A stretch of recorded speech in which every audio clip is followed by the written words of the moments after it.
mbokk yi salaamaaleykum ñu ngi leen di sant bu baax di leen gërëm rafetlu seen ànd ak ñun ci ITV ñeent fukki simili juróom tegu ci midi bisimila leen ci xabaaru Njoloor si. li ci gën a fës xayma yu tolluwaay mbas mi ci Sénégal ni ki tey yeneen ñeenti nit ñoo ci ñàkk seen bakkan yóbbu lim gi ba téeméer ak juróom-ñett fukk ak ñaar ñeent fukk ak juróom-ñeent ñoom ñoo tëdd ci sowtaas naka noonu itam lu toll ci téeméer ak juróom fukk ak juróom-benn nit ñoo am yees wopp gi ñaari junne ak juróom-ñeenti téeméer ak ñeent fukk ak juróom-ñett nit ñoo tëdd ci lalu hôpital yi ngir ñu toppatoo seen wàllu wér-gu-yaram xayma ci tolluwaay mbas mi ci réew mi docteur Mamadou Ndiaye leen ci àndal ci biir xabaar yi bu calande jigéen ñi nag kenn gënu leen loru ci mbas mi ci réew mi xalaat la bu bàyyeekoo ci Fatou Sow Sarr moom nag ngay naqarlu nanu yoree kuréel gii di force Covid 19 docteur Oumou Khayri Coulibaly ci wàllam nag ne la muy sàkku daal mooy jigéen ñi nekk ci kaw ga ñu daal leen jàppale te nag loolee état bu Sénégal moo ci war a jiitu ñoom ñaar ñëpp ñoo nekkoon ganug Alassane Samba Diop ci Dakar Direct ci suba ci iRadio. baykat yi nga xam ne ñooy bay mango nekk ci ñaay bi ñoom nag ni ki démb dañ nañoo màggal bés bu ñu jagleel mango ci réew mi war ngal këpp dañ ni ci porox ndol yi daal di woo état bu Sénégal ngir mu daal di jàppale leen ndax nee nañu kon seen suuf ñu ngi koy nangu seen yoxoo rax ci dolli ñàkkum ndox ëllëgtu seen kaw Babacar Seck lañ ci àndal ci biir xabaar yi ginnaaw loolee kon yëglekaay mooy laf laajtu xabaaru Njoloor si mbokk yi loolee gën a fës ci xëtub xabaar yi ne skis bu jàll andee ñu ni ci faram fàccee.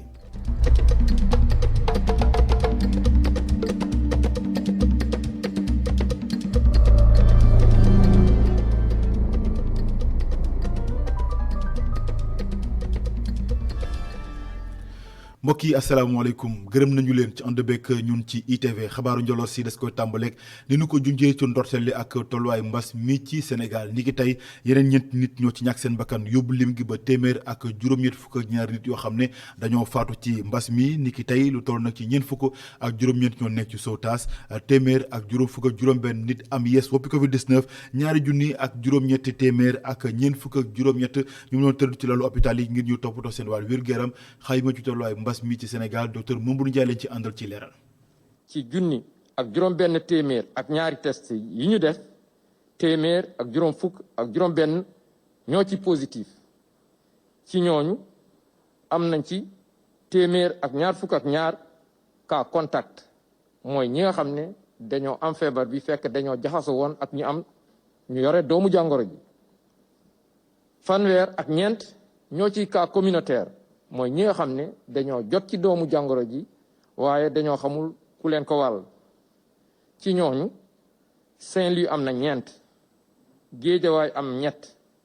Joal am ñaar Mbaaw am ñaar Thiès am ñaar Prim benn Diamniadio benn Diourbel benn Golf Sud benn Grand Yoff benn Kaffrine benn Kër Massar am benn Kolda am benn Matam benn Mermoz benn Oussouye benn Patte d'Oie benn Point E benn Pout benn Rufisque am na benn Sacré-Cœur am na benn Scat Urbam am na benn et Yeumbeul am na benn téeméer ak ñaar fukk ak benn ci ñu entré woon hôpital wér nañu bés ni ki tey bu ci yàlla àndee dinañ génn ñeent fukk ak juróom-ñeent ngi ci réanimation yi ñeent ñàkk seen bakkan ci bésu dëmb alxamis ñaar fukki fan ak ñett ci weeru juillet bi ñu nekk ñeneen ñi des ñu ngi am tan maa ngi leen koy junjoo ci ndorteelu xabaar yi ak soxna yi nag ñoom kenn gënu leen loru ci mbas mi ci Sénégal xalaat la bu bàyyeeku ci docteur di professeur Fatou Sow Sarr moom nag ni ki tey la daal di yëkkati yooyee kaddu ginnaaw gi nag nu mu naqarloo nu ñu yoree kuréel gi di force Covid 19 ndax jàpp nañu kon ni ñu ko yoree dara baaxu ci moom docteur professeur Fatou Sow Sarr ñu teewli kàddoom ci micro Sofia Ba kenn la woon ci gënug Alassane Samba Diop bi ci Dakar Direct ci suba gi ci iRadio. jigéen ñi sonn nañ trop parce que seen liggéey yëpp dafa taxaw. Secteur informel bi jigéen ñi dañuy wëlbati léeg-léeg dañuy dem ci marché ba ñu leb pour jaay dañ daan xëy suba dem lebi bu ñu lebee bu ngoonee ñu fay ki leen lebal 5000 ñu fay ko 5500 mooy 10% par jour donc exploitation boobu rek dafa metti loolu mooy 300% dans le mois kon pour nit ñi soutenir jigéen ñi dafa métti léegi nag comme marché bi dañ ko tëjoon duñ ci mën a génn ba mën a fay ki leen lebal pour bu jigéen ñu xëyaat ñi nga xam ni dañuy jaay par exemple ñiy jaay cere maa ngi koy wax ki nga xam ne daan jaay ñeenti leket Liberté 6 dëkk Yëmbal léegi benn leket bi sax du ko mën a àggale kon xoolal manque à gagner bi nga daan bañ gagner ñaar fukk mujj gi juróomi dërëm sax mënoo ko am par bis. société bi bu fekkee ni si mbas mi li ñuy wax capacité de résilience faire nañ face ba tey ndi ko nëppal ba tey société bi nërmeeluwul nañ ko sante jigéen ñi ci li ci ëpp mais metti na si ñoom kon politique publique yi il faut que ñu jéem xoolaat parce que ndimbal bi ñuy ndimbal jigéen baatu ndimbal moo jaaduwul c'est-à-dire dañ leen di war a tette ba ñoom si loolu ñu yëngu moo mën a jur lu leen mën a yor leen ak seen njaboot mais du rek xëy suba jox leen ay 2 kilo ceeb ay suukar rek ak ay dawlin maan loolu baax na mais loolu rek du di li war parce que tamit suba suñu xëyee jigéen joo gis ba fii si mbas mi toll jigéen joo gis mi ngi ci coono boobu. mbas meek loraangeem ba ci soxna yi foo ñu def ci xayma bu yaatu docteur Oumou Khayri Coulibaly bu IPAR moo ko daal di xamle moom itamit ne foofu rek ñu daal di xool bu baax waaye itam indi njàppandal ci soxna yi nekk ci kaw ga te nag loolu état bu Sénégal kott moo ci mën indi dara bu ko defee soxna yi kon li ñuy yëngu yëpp mën ci gis seen bopp ñu teewlu kàddoom ci micro Sofia Ba. mbas bi ni mu impacté jigéenu Sénégal surtout jigéenu bu dee ci réewu taax yi secteur informel bi parce que jigéen ñi fa lañ ëppee quand même plus de 70% fa la ñu nekk secteur tourisme ak restauration aussi 60% employés jigéen lañ donc mën nañu wax ne mbas mi laa ne bu ñu demee ci àll bi nag li leen gën a sonal mooy fermeture marché yi fermeture luuma yi dafa impacté bu baax jigéen ñi seeni activité parce que fa la ñuy écouler seeni produits mais aussi mooy seen lieu d'approvisionnement pour seeni kër mais aussi commerce yu ndaw yi ñuy def ci seen biir kër yi donc loolu mbas mi daf ko impacté bu baax ba pare boole ci mbas mi dafa impacté bu baax aussi liggéeyu góor ñi te ñëpp xam nañ ne que góor ñi bu ñu mënulee jigéen ñi ñooy nekk en première ligne pour régler le problème moo tax fi mu nekk nii mbas mi dafa laal bu baax jigéen ñi Sénégal yi et surtout jigéenu àll bi. ay waxtaan yu am solo la ñu sumb ngir xool nan la ñu gën a mën a def ba koom-koomu réew mi mën a suqaliku jaaree ko ci soxna yi loole nag ñii di waa IPAR ak CNCR ñoo ko daal di amal ginnaaw lël woo xam ne amal nañ ko ñu teewaayu Aïssatou Diack ñu teewlu ci leeral. ndaje bi ñu jaarale ci xarala yu bees yi li ko tax a jóg mooy seet ay pexe ngir su mbas mi jeexee dund gi bañ a manqué ci réew mi su ko defee jigéen yu nekk ci kaw gi mën a mënal seeni bopp ci wàllum koom. dañu organiser tey atelier bi en partenariat ak collège des femmes du CNCR ak waa CRDI ministère de la femme mais aussi ak appui technique suñu partenaire ILC parce que dañu seetlu ne état yi décision yi ñu jël ak programme yi ñu jël pour gën a suuxat dund économie bi ak mbay mi jëluñu en compte suffisamment ak yelleefu jigéen ñi ñu ne tey dinañ organiser waxtaan boo xamante ne dinañ indi ay recommandations ñaax leen pour que ñu jël en compte jafe-jafe jigéen ñi. fii suñu réew Sénégal comme yeneen réew ci àddina bi Covid-19 bi bàyyiwul benn yëngu-yëngu rawatina mbay mi ak tamit jafe-jafe yi jëm ci wàllum suuf. problème yooyu yëpp ñu observé woon xam nañ ne mbas mi daf koy gën a yokk ndax xam nañ problème yi jigéen ñi am yëpp actuellement surtout jigéen ñi mbéy pour jaay seeni produits pour xaalis bañ doon am amatuñu ko seen prêt yeen jëloo mënatuñu ko fay donc loolu yëpp day tax jigéen jotam ci suuf gën a téye jafe parce que dañoo yaakaar que ni tant que jigéen jot amul ay droit am ci suuf xiif ak ndóol mënuñu koo jëlee ci suñu communauté yi parce que xam nañ ne jigéen mooy banqaasu kër ndax xam nañ ne jigéen lépp lu mu am ci kër la koy andi te bu jigéen jotee ci suuf ndóol mën na jóge ci famille ndóol mën na jóge ci communauté. moom mile di leeral ni rek teg nañu ay pexe ngir mën a saafara jafe-jafe yi le pour que ñu xool ak jigéen ñi ñu xool ensemble nu ñuy def ba nga xamante ne ni suñu luwaay dinañ ko gën a améliorer waaye yemuñu rek ci loolu parce que loolu c'est au niveau national mais au niveau local ñu ngi quand même mettre en place ay dynamiques yoo xamante ne day permettre dialogue communautaire boo xamante ne dina aider ñu lever barrières yi ba que jigéen ñi gën a mun a jot ci suuf donc ñun li ñuy demander mooy que action yooyu nañ ko gën a redynamiser mais aussi nañu gën a gëstu. IPAR ak CNCR teg na rek ay matukaay ànd ceeg ay député baykat ñoomin seen ngir ñu mën a yeesal loi yi le waaye tamit ci gox-goxaan yu ñu mën a sumb ay waxtaan ngir jafe-jafe yi la mën a jeex su ko defee ñu mën a yombal jigéen ñi mën a jot ci suuf si. Aïssatou Diack forum mondial de l'eau ñu ngi koy waajal atum 2021 leen koy amal fii ci Sénégal loole nag tax ba kuréel gi ñu dénk organisation bi ak ONAS daal di siifeeb xaatim déggoo lañ ci jublu rek mooy fexe ba xew-xew ñu ne ko amal waaye nag ndam lu yaatu am ci ginnaaw buñ ci génnee ñoo ci leeral ak Adama Sarr ak Mafal Fall. xaatim déggoo bi dox ci diggante ñaari kuréel benn ba di comité d'organisation jëm ci 9e forum mondial de l'eau ak itam waa office national de l'assainissement du Sénégal di ONAS lañ ca jublu nag fexe boo màndargaal li nga xamee ne moo di ndaje bi ñu war a amal ci weeru mars atum 2021 jëm ci wàllu lii di ndox fexe nag ba boobule ndaje ñu mën cee am ndam. ci wàllu assainissement des na lu bari loo xam ne war nañ ko liggéey Sénégal war nañ ko liggéey Afrique moo tax may gërëm bu baax directeur général ONAS Lansana Gagny Sakho moom bokk na ci ñi nga xam ne ba ñu tuddee lu jëm ci forum bi bokk na ci ñi njëkk a jóg ñëw jàppale ñu ci wàllu xalaat jàppale ñu ci wàllu communication jàppale ñu ci wàllu ut ay partenaires yuy tax Sénégal mën a réussir forum boobu. ci boobu leen ndaje sax ay coppite yu am solo namm nañ ko ca amal bokk na ca taxawal ab village de l'assainissement. fexe na itam bo ñu ànd ne danañ def ci forum bi li ñuy wax village de l'assainissement bu let nag mu am bërëb la boo xam ne lépp loo xam ne liggéey la ci wàllu assainissement mu am ci àddina si danañ ko wone waaye danañ waxtaane itam nag la ñuy def agenda boo xam ne àddina si yëpp dana ci ànd pour assainissement mën a jëm kanam. mu nekk sax ab xew-xew boo xamee ne dina tax ba waa office national de l'assainissement du Sénégal wone ci kanam àddina gi ay projet yu am solo. sommet bi aussi mën na tax Sénégal wane loo xamee ne waxoon naa ko sànq royukaay la muy programme bi ñuy wax programme structuration marché des boues de vidange bi nga xamee ne financé nañ ko woon.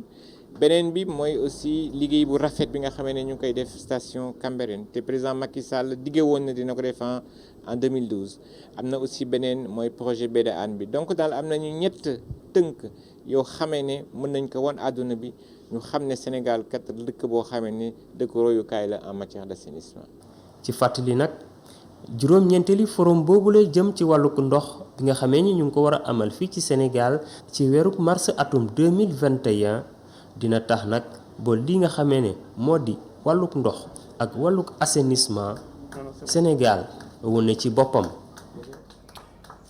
kuréel bi ëmb jaaykat yeeg individuel ci Sénégal dañoo mer ba futu jëmale ci état bu Sénégal la waral nag seen mer mooy loi bi nga xam ne mooy dakkal jëfandikoo sachet plastique yi ci Sénégal ndax xam ngeen ne loi bi kon voté nañ ko ci assemblée nationale ñoom nag nee nañu jéem nañu indi saafara ngir rek xool na la ñuy def état bu Sénégal déglu leen waaye état bi da leen du mooy ba noppi tànkam lu leen leneen lu ñu daal di naqarlu ndax jàpp na leen ni kon ñoom état bu Sénégal fu ñu teg seen tànk ba tey tegguñ ko loolee tax kon ñu daal di mer ba futu Binta Ba Souleymane Mboup. kuréel bii di yëngu ci wàllum njënd ak jaay fii ci Sénégal seenub koom-koom di bàyyeekoo ci wàllum jaayub ndox ñoo doon nakarlu ndogal li nga xamante ne nguur gi jël na ko teg ko ci seenub ndoddu jëm ci wàllum dakkal lii di mbuus. conteneur yi nga xam ne ñu commande mi ngi nekk en route di ñëw mi ngi ci dans la mer naka la ñuy def ak moom fii ak 3 mois mënuñ ko jaay di monsieur le ministre mun na ngeen seetu ngeen ko def ngeen xappi ko géej wala ngeen jaay ko ci pays yi leen wër loolu bokk na ci li ñu gën a naqari ñoom ñi wax ne loi bi lii la mayewul lii ñoom defuñu ko moom day jalgati lu mu fa fekk lay ramasser nga ne tuer un ministre de la République mais c'est normal moo tax su jëlee ay gazelle yóbbu ko ci fële bañ dee man du ma bett yow yaa watte loi yaa def projet de loi yóbbu ko ñu watte ko nga ne sachet yi laa maye sachet yi mayewuma ko bi nga demee à la pratique sachet boo fa fekk jël. kuréel gii di yëngu ci wàllum njënd ak njaay jëm ci wàllum ndox jot nañu amal toogub waxtaan ak nguur gi ci jàppale leen ñu mën a gën a aar alam ji waaye dogal bu ni mel nguur gi àndagu ci. kenn gënuñoo bëgg a préserver suñu environnement wax nañ ko du début à la fin toog nañoo ak moom wax ko te lii firndeel loolu mooy d'accord bëgg toog gis sachet plastique danañ la ci dimbale mooy jëlal ay taxes teg ko ci ñun ñu ramasser plastique bi transformer ko loolu koy jeex na léegi leneen lu mu bëgg. yile jaaykat boole seeni doole dajaloo defub say ngeen a mën a wëyal seenub xeex di ñu bàyyi leen ñu wëyal seenub koom-koom. day déroulé programme am ñu déroulé suñu programme am la am ñoom programme am na droit déroulé programme waaye xanaa ñu am nañ droit déroulé suñu programme dañ ko ne du ñu arrêté jaay te suñu stock jeexul. bile kuréel di wax ne nuppi nañoo teggi seen tànk fiñ ko teg gannaaw ba li ci ëpp ci ñoom nekk ay ndaw ñuy fësal ne bu nguur gi teggiwul tànkam ñoom it fasuñ ko yéene. Binta Ba bés bu ñu jagleel ñiy bay mango ci Sénégal démb leen ko màggal ca Sangalkam ñi ci yëngu nag ñoom daal dañ ci porox ndoll ngir fësal jafe-jafe yi jànkonteel bokk na ci nee nañu seenub suuf yi ñuy teg yoxoo ba noppi di ko nangu ci ñoom rax ci dolli ñàkku ndox bi ëllëwtu ko ci bërëb boobee di zone des Niayes ñu ànd ci leeral ak reportage bu Babacar Seck. bëccëg bi ñu jagleel mango may na ñi nga xam ni ñoo ciy yëngatu ñu fësal jafe-jafe yi nga xam ni ñu ngi koy am rawatina ci wàllu suuf ndax dëkkuwaay yi ñu ngi fekki ci tool yi. léegi dëkkuwaay yi fii ñëpp xam na ne 1999 ay tool kese la woon ay toolu mango la mango saa yu la neexee ak foo ko neexee nga am ko xam nga offre ak demande la ñuy wax produit bu demee ba raar prix bi day yokk bu ko defee yow dootoo ko mën a jaay bitim réew moo nu dal actuellement moo tax ma ne leen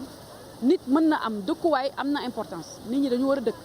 mais mënoo dëkk te doo am garab mënoo dëkk te doo lekk mënoo dëkk te aussi duñ liggéey. li ëpp ci mango yi nga xam ni dañ koy yóbbu bitim réew ci zone des Niayes lañ koy béyee waaye ñàkkum ndox ca gox ba moo nar a gàllankoor production mango bi. ndox mi ñun laajuñu lac de Guiers xam na ne c'est de l'eau potable dañ ko war a naan mais réew mi fii Berthilane dafa am 8 forages ñaar kese moo ciy daw nga dem Thiaroye mu am 10 forages tey ñuy jël ndox mi surplus ndox mi di ko sotti ci géej gi yoonwul maanaam. conduite yi la ñu war a yokk xool nan lañ ñuy jàppale pour ñu liggéey parce que mënuñu dem ci dëkk jàmbur di fa liggéey zone boo gis rek am na borom te ñooñu ñu ngi fay liggéey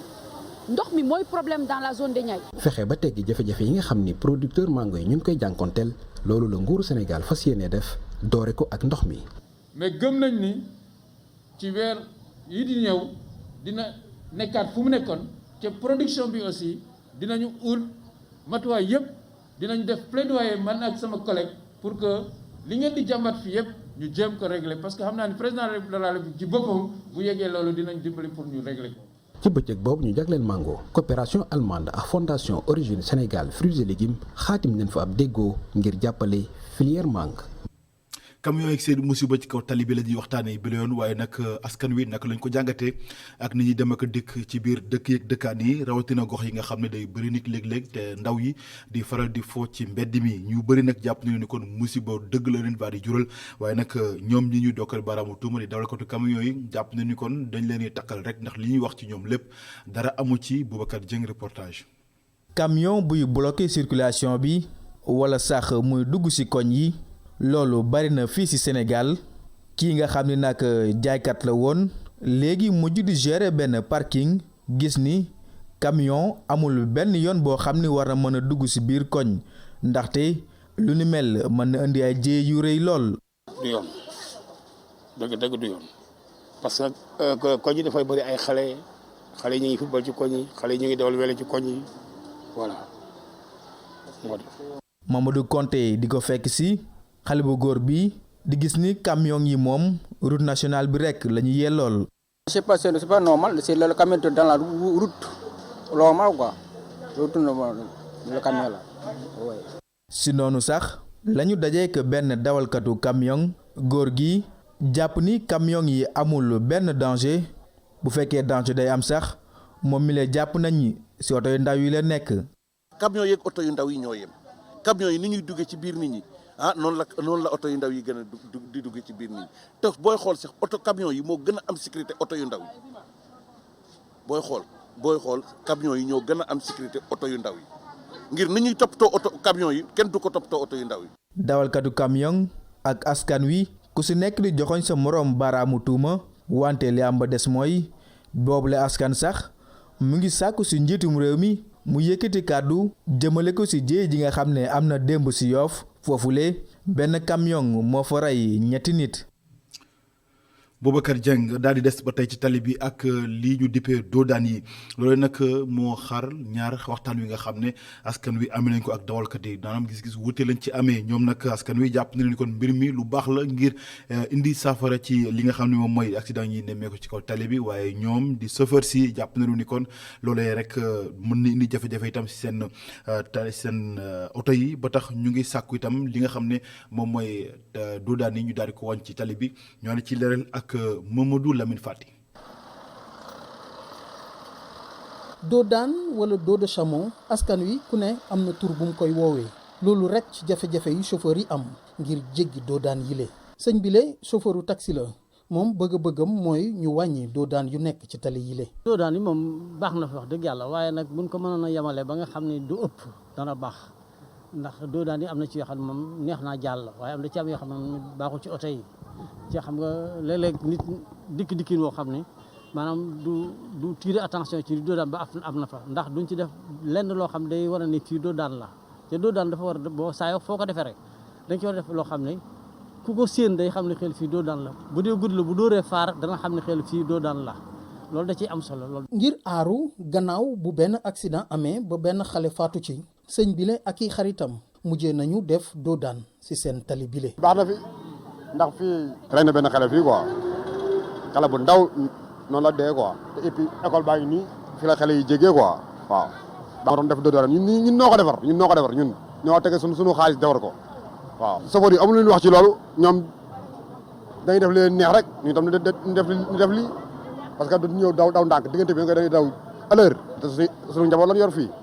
waaw baax na fii. nit ki le chauffeuru taxi la moom lu muy naqarlu rek mooy agresseur yi nga xam ne ñooy taxaw ci doodaan yi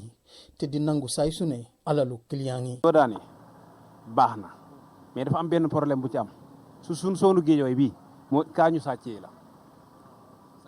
sàcc yi ci la ñuy profité ci la ñuy def nit ñi leen di ni askan wi ni kay fi ñëpp a sonn fi mu toll nii chaque jour ñu fàq te fii benn téléphone balaa balatu fi moo tax amul njariñ fii nii tax mais buñ ñu cee mënee dimbali tamit baax na. ngir am kaaraange ci yoon gile yenn ci tali yile kilifa yi wala askan wi def nañ fa ay doodaan ñoom ñu bari si ñoom di ko rafetlu bu baax a baax waaye fu mu toll nii ñi nga xam ne ñooy dawalkatu oto yile ñoom seeni bëgg-bëgg rek mooy ñu wàññi li mu doodaan yooyu ci tali bile. xabaaru bitim réew yi benn ponk la ca Mali la ñuy yóbbu xam ngeen ne juróom ci njiitu réew yi bootu ci CEDEAO ñu ngi fa ngir dox tànki jàmm ci dëkk ba ndax fitna moo fa daal di jolli waaye ki jiite fitna yooyee di imam Dicko nee na kon waxtaan wi nu sumb yóbbu ko fenn ndax jàpp na ni daal la ñu ko wax mënees ko dégg moom imam Dicko loolu daal di xamle ba tax kon dàq nañu ndaje bi ba altine gi ñu dëgmal yemook ñaar fukki fan ak juróom-ñaar ci weer wi ñu teew di kàddoom imam Dicko. Rien n'a bougé pour le moment. On nous a rien dit que j'ai pu comprendre. fii moom mën nañu wax ni rek daanaka dara doxu fii waxuñu fi dara loo xam ni rek daanaka mën nañ ko comprendre ñun te ñun doon nañ ay nit ñi nga xam ni dañ ñuy rey rek mais duñu trahir suñu dëkk mukk su fekkee ni ñoom seen ndaje bi lii moom moo taxoon ñu dajaloo mën nañu wax ni rek ba jamono ji amul dara loo xam ne rek lu dëgër la lu ñu mën a dégg. Si vraiment ce qu'on nous a dit c'est à cause de cela qu'ils se sont réunis, je pense que rien n'a été fait pour le moment. imam Dicko ay kàddoom mi ngi Maram Ndiaye moo ko tekki ci kàllaama Kocc mbokk yi yegsi nañu ci pàcc gu mujj ci xabaar yi li ci yëgle kaay yi.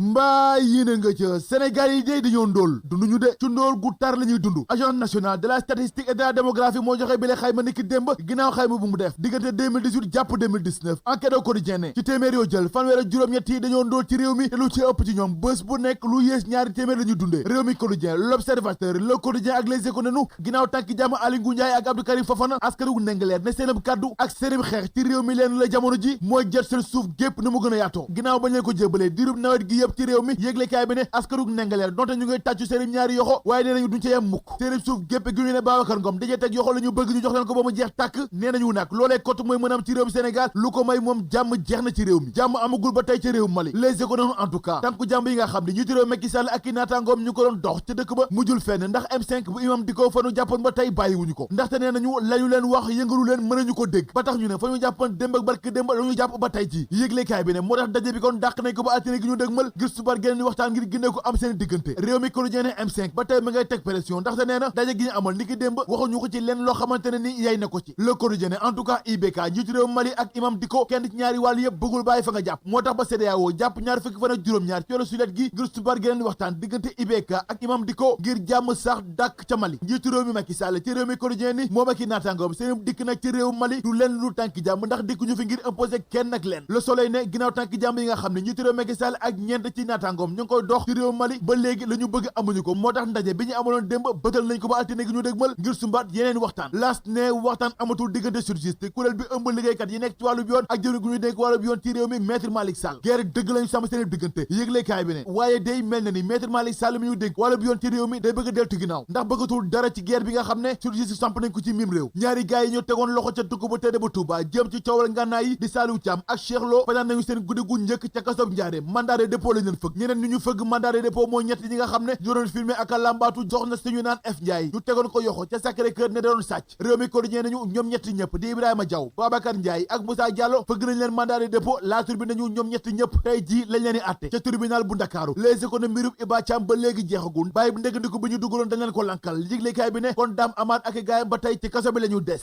ci justice wàllub yoon ci réew mi ak libération yëglekaay bi dikkaat ci coowal bi bo Bourgi ak état bu Sénégal li ci am lépp libération mënu koy xamal njiitu réew Sénégal di Macky Sall junniy fan ak ñetti téeméer ak fukk ak juróom benn moo ko dese ci bopp réew Sénégal ak ci palais la Tribune jox kàddu gi Mamadou Lamine Diallo njiitu tekki ne Macky Sall njiitu réew mi daa bloqué demul dikkul li dikk ci réew mi te ba tey amaguñ ci saafara di mbas mi source ànd nañu téeméer ak juróom-ñaar fukk ak juróom-ñetti nit ñoo ci ñàkk seen bakkan te niki démb téeméer ak ñeent fukk ak juróomi nit ñoo ko am yees ñeent fukk ak juróom-ñaar nekk ci sowtaas li médecins yi ci réew mi daj ci mbas mi ci réew mi bés bu ci gënee doon mbër ba faw l'observateur tànn ñett ci ñoom jox leen kàddu gi ci jiitu ci ñoom di tàkko baas sage-femme lan de dem na booy bëgg a tàggalikook sagom te dara waralu ko lu dul mbas meeg paj mi ci réew mi keneen ku ci addu di Ibrahima Fall ne dem na booy bëgg a bàyyi métier bi ndax la mu daj ci covid-19 bi mburu daju ko ci taal beneen médecin di El Hadj Omar Samb nee na am na benn bés dafa jooy ba mel ni gune ndax mbas meeg tolluwaayam ci réew meeg li nga xam ne ñoo ko ameeg la mu ci daj commerçant yi ci réew mi nee nañu ala mukk duñu tënku mukk ci dogal bi nga xam ne moo bàyyee ko ci Abdou Karim Sall mi ñu dégg wàllu alam gi jëm ci sachet plastique yi ndaxte nee nañu dogal bi nu ci ànd tey niki ëllëg guerre dëgg rek lañ ciy samp ngir état bu Sénégal deltu ci gannaaw ndaxte nee nañu kilifay réew mi defuñu lenn ngir gunge leen ba nga xam ne dogal bi dana ci mën a tënku daal di ko jëfee na mu waree ci réew mi ñu bàkku jëm ci làmb ji fekk fa Malick Thiandoum bu ITV ak bu i rajo di ñu xamal ni jàkkaarloo yi atum 2020 jàpp 2021 ak combat yi nga xam ne samp nañ ko diggante Boy Niang 2 ak Tapha Tine Gris Bordeaux Balla Gaye yile combat dina mel ni safara suñu sotti essence réew mi quotidien nañu benn soxna ak doomam ñoo faatu ca Tambacounda te daal waralu ko lu dul ñàkk ambulance boo xam ne mën na leen rawale ci l'hôpital La Tribune xëy yóbbu ñu ca caaro yi yëglekaay bi ne musiba dëgg nag moo fa am ndax benn dawarkatu sareet la saxaar si jaar ci kawam dagg benn loxo beeg tànk bi mais da ngay seet loolu rek